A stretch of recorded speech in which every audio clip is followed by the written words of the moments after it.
Getting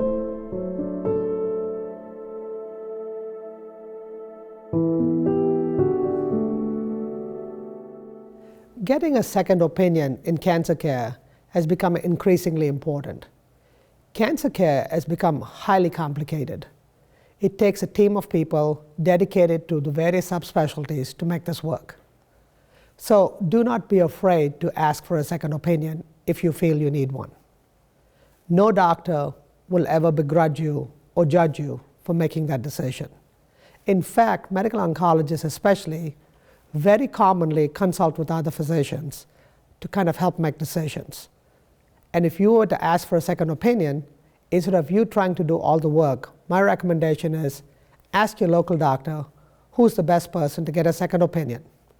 The reason for that is the cancer world is a small world. There are no pretenders. We will find who's the best situated for you to be able to get a second opinion. Second opinions are not just for clinical work too. Sometimes you need second opinions to get your pathology reread because nothing is perfect. Mistakes are made at every level.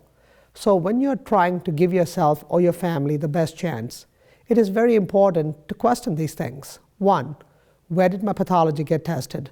2, how reliable is the usual information? 3, how confident is that information fit in with the clinical picture that you have?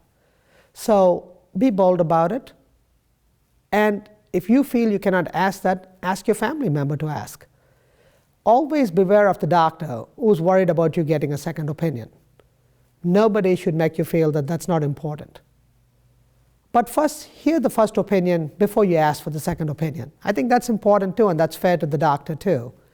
And the part of that reason is you need to be able to hear what they have to say, and sometimes communication skills are quite different.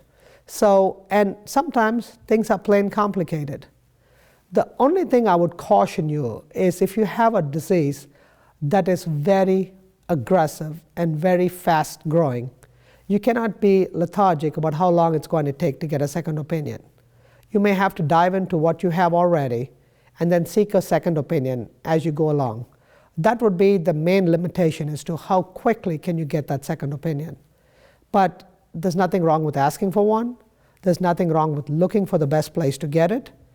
And sometimes that can allow you to get your care close to home because you can take the advantage of getting expertise from anywhere in the country and just getting a second opinion from them and then get treated locally.